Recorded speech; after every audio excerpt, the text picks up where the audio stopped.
നിങ്ങൾ അറിഞ്ഞോ, ഒറ്റപ്പാലത്ത് ഇങ്ങനെ ലൈവ് ആയിട്ട് നിൽക്കാൻ ലൈവ് 7 സൂപ്പർ മാർക്കറ്റ് നിങ്ങൾക്കായി ഓപ്പൺ ആയിരിക്കുന്നു.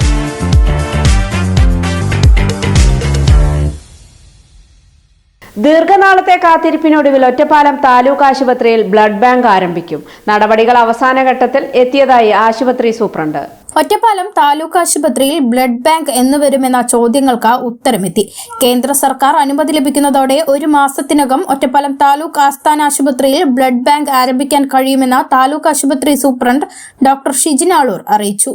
ഒറ്റപ്പാലം താലൂക്ക് ആശുപത്രിയിൽ നമുക്ക് നിലവിൽ ബ്ലഡ് സ്റ്റോറേജ് യൂണിറ്റ് ആണുള്ളത്. അത് ബ്ലഡ് ബാങ്ക് ആയിട്ട് അപ്ഗ്രേഡ് ചെയ്യുന്നതിനുള്ള നടപടികൾ നമ്മുടെ ബഹുമാനപ്പെട്ട MLA മുനിസിപ്പാലിറ്റിയിലൊക്കെ നേതൃത്വം നടന്നുകൊണ്ടിരിക്കുകയാണ്. നമുക്ക് കഴിഞ്ഞ 7-ാം തീയതി ജൂലൈ മാസത്തിൽ അതിൻ്റെ സ്റ്റേറ്റ് ലെവൽ ഇൻസ്പെക്ഷൻ കഴിഞ്ഞ് സ്റ്റേറ്റ് ലെവൽ അപ്രൂവൽ നമുക്ക് ലഭിച്ചിട്ടുണ്ട്. അതിനിപ്പോൾ CDSCO സെൻട്രൽ ഡിപ്പാർട്ട്മെൻറ്റിൻ്റെ കീഴിലാണ്, കേന്ദ്ര ഗവൺമെൻറ് അനുമതിക്കായിട്ട് നമ്മൾ ഡൽഹിയിലാണ് ഇപ്പോൾ നമ്മുടെ ഫയലുള്ളത്. അത് നമ്മുടെ മുനിസിപ്പാലിറ്റിയുടെ നേതൃത്വത്തിൽ MLA നേതൃത്വത്തിൽ അതിൻ്റെ ഫോളോ അപ്പ് നടക്കുന്നുണ്ട്. നമുക്ക് അടുത്ത 1 മാസത്തിൻ്റെ ഉള്ളിൽ തന്നെ നമുക്ക് അംഗീകാരം കിട്ടുമെന്നാണ് നമ്മൾ മനസ്സിലാക്കാൻ സാധിക്കുന്നത്. അത് കിട്ടിക്കഴിഞ്ഞാൽ തന്നെ നമുക്ക് ബ്ലഡ് ബാങ്ക് നല്ല രീതിയിൽ നമുക്കിവിടെ പ്രവർത്തിക്കാൻ സാധിക്കും. ഒരുപാട് ആൾക്കാർക്ക്, ഈ ചുറ്റുവട്ടത്തുള്ള ഒരുപാട് ആൾക്കാർക്ക് വളരെ ഗുണം കിട്ടുന്നൊരു കാര്യമായിട്ട് നമ്മുടെ ബ്ലഡ് ബാങ്കിൻ്റെ ഇനോഗ്രേഷൻ എന്നുള്ളതാണ് പറയാനുള്ള കാര്യം. ദീർഘകാലത്തെ ആവശ്യമായിരുന്നു ആശുപത്രിയിൽ ബ്ലഡ് ബാങ്ക് വേണമെന്നത്.